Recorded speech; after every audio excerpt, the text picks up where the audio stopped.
Hello guys, welcome back to my channel. আশা করি তোমরা খুব ভালো আছো। আমিও কিন্তু খুব ভালো আছি। তো চলো আজকে দিনটা তোমাদের সাথে শেয়ার করছি কি করলাম, কোথায় গেলাম।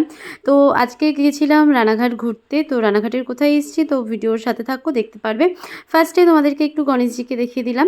তারপরে কিন্তু দেখো কত সুন্দর পাখিরা ফিরছিল তাদের ঘরে, কারণ আমরা যেহেতু বিকেলবেলা ঘুরতে গেছিলাম, তো পাখিরা কিন্তু তখন তাদের নিজেদের ঘরে ফিরছিল। তো এই দেখো অবকাশে আমরা চলে এসেছিলাম। অবকাশটা হচ্ছে রানাঘাটের একটা পার্ক। অবকাশে তোমরা রানাঘাট স্টেশন থেকে যে কোনো টোটোওয়ালাকে বললেই তোমাদের কিন্তু নিয়ে চলে যাবে অবকাশ পার্কে। যাওয়া ভাড়া 20 টাকা, আর টিকিট মূল্যও ছিল কিন্তু 20 টাকা। তো মোটামুটি 40 টাকায় একটা সুন্দর ঘোরার জায়গা হয়ে গেছিলো। তো এখানে দেখো বাচ্চাদের জন্য ওই যে খেলনাগুলো ছিল, অ্যাক্টিভিটি ছিল, সেগুলোতে আমরা সব বড়রাও বসে পড়েছিলাম, চড়ছিলাম। তো আমার তো একটা ইনসিডেন্টও হয়ে গেছিলো, তো ভিডিওর সাথে থাকো, দেখতে পারবে। তো এখানে অনেক মজা হয়েছে। তারপরে কিন্তু দেখো তারপরে দেখো আমরা সবাই মিলে কিন্তু রানাঘাট স্টেশন থেকে নেমেছি। তোমাদের পুরো ডিটেলসটাই দিয়ে দিই কীভাবে যাবে, কোথা থেকে যাবে। রানাঘাট স্টেশন সাবওয়ে থেকে গিয়ে তারপরে কিন্তু টোটো স্ট্যান্ডে গিয়ে আমরা একটা টোটো নিয়ে নিই। আমরা মোট ছিলাম 5 জন, আর এই বাচ্চা দুটোকে দিয়ে মোট 7 জন ছিলাম। আর টোটোতে জানো তো এখন রানাঘাটে নিয়ম রয়েছে 4 জনের বেশি তোলা যায় না। তো তবুও আমরা 4 জন, আর একজন কি বাদ যাবে। তা আমরা চেপে চুপে ওই 5 জনই বসে পড়েছিলাম। সরি, আমরা ছিলাম 6 জন মোটামুটি, বা 5 জন ছিলাম। তারপরে চলে এসেছিলাম কিন্তু অবকাশে। এই যে দেখো সবাই মিলে এখানে কিন্তু 3 জন নতুন। কোন 3 জন আমি আস্তে আস্তে তোমাদেরকে দেখিয়ে দিচ্ছি। তো তারপরে আমরা ভেতরে যাচ্ছিলাম। তো দেখো বাইরে থেকে কিন্তু সুন্দর একটা পরিবেশ। পাশেই ছিল চূর্ণী নদী, আর ওপাশে ছিল ইটভাটা। এটা ছিল টিকিট কাউন্টার। এখানে দুটো টিকিট কাউন্টার রয়েছে। এটা ছিল একটা ব্যাক সাইড, আর ফ্রন্ট সাইড ছিল ওইদিকে। তো টোটো করে আসলে ব্যাক সাইডেই কিন্তু মোটামুটি নামায়। তো এখান থেকে আমরা 5টা টিকিট নিয়ে নিই 100 টাকা দিয়ে। তারপরে কিন্তু একটুখানি এই যে ক্যাট মেরে নিচ্ছি সবাই মিলে ঘুরতে গিয়ে। তো হঠাৎ করেই কিন্তু আমাদের ঘুরতে যাওয়ার প্ল্যানিংটা হয়েছে। তোমাদেরও কি এরকম হয়? হট করে প্ল্যানটাই সাকসেস হয়, কিন্তু আমরা যদি 1-2 মাস আগে বা 1 বছর আগেও প্ল্যানিং করি, সেই প্ল্যানিংটা কিন্তু কোনোদিনও সাকসেস হয় না। তোমাদের সাথে কার হয় এরকমটা একটু কমেন্টে জানিও। আর তোমরা সকলেই ভিডিও দেখছো কিন্তু ফলো কিন্তু করছো না। তো তোমরা সকলে যদি ফলো করো, অবশ্যই আমার ভিডিও করার ইচ্ছেটাও বাড়তে থাকবে। তো সবাইকে বলবো যদি ভালো লাগে অবশ্যই ইউটিউব থেকে দেখলে সাবস্ক্রাইব করবে, আর ফেসবুক থেকে দেখলে কিন্তু ফলো করে দেবে। ফেসবুক পেজের নাম রয়েছে সুস্মিতা.সৌরভ, আর ইউটিউবের নাম রয়েছে এসএসলা ব্লগস। তো এই যে দেখো এই যে 3 জন দেখছো, বৌদিটা রয়েছে আর সবিতা পিয়ালি, এরা 3 জনই কিন্তু এই ফার্স্ট টাইম যাচ্ছে অবকাশ পার্কে। আমি আর মৌসুমি, আমি তো মোটামুটি প্রচুর গেছি।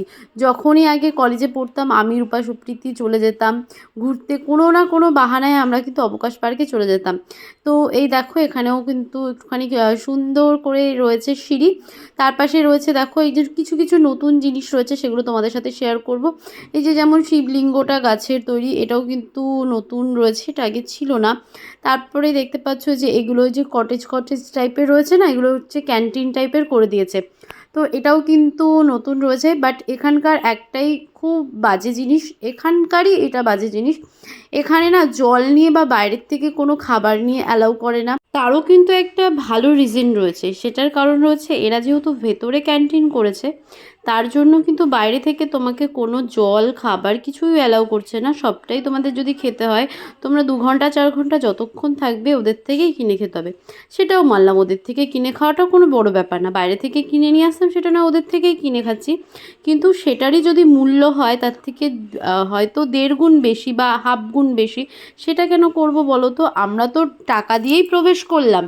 তারপরেও যদি তোমরা জল 10 টাকার জল 20 টাকা, বা 10 টাকার জল 15 টাকায় বিক্রি করো, সেটা তো আইনত অপরাধ অবশ্যই। কারণ একটা ট্যাগে তো থাকে, তোমরা যেই জলটা কিনছো তার ট্যাগ রয়েছে কিন্তু 10 টাকা এমআরপি, কিন্তু তারা কিন্তু তার মানে সেই লাভটা রেখেও আবার লাভ রাখছে।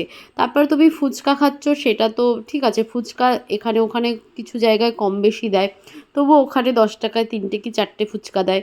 আর বাইরে তোমার 10 টাকায় 7টা ফুচকা 5টা ফুচকা পাওয়া যায়, মানে রানাঘাটের বুকে পাওয়া যায়। এবার কলকাতার সাথে রানাঘাটকে কম্পেয়ার করলে কখনোই সম্ভব না। কিন্তু এই জিনিসটা যদি এরা পরিবর্তন করে, তাহলে অবশ্যই অনেকেই কিন্তু এখান থেকে খাবার কিনে খাবে। না হলে আদারওয়াইজ অনেকেই কিন্তু যায় কিন্তু কিছু কিনে খায় না, যেমন আমরা ছিলাম। আমাদের জল খেতে ইচ্ছে করেছিল, কিন্তু 10 টাকার জল 20 টাকা দিয়ে আমরা কিনবো না, কারণ আমাদের থাকলেও কিনবো না। টাকাটাকে আমরা অতটাও মানে এক্সট্রা হয়ে যায়নি যে 10 টাকার জলটা আমায় 20 টাকায় কিনে খেতে হবে। তারপরে এখান থেকে কিছু রিলস আমরা শ্যুট করে নিয়েছি। তারপরে চলে গেছিলাম একটু শপিং করতে স্টাইল বাজারে। তারপরে আমি এই টপটা দেখছিলাম, ভাল লাগছিল কিন্তু নেওয়ার কোনো ইচ্ছে ছিল না। তো আজকের মতন ভিডিও এখানেই শেষ করছি। ভালো লাগলে অবশ্যই লাইক, কমেন্ট, শেয়ার করতে থাকো। দেখা হচ্ছে নেক্সট ভিডিওতে। Tata, bye, love you all.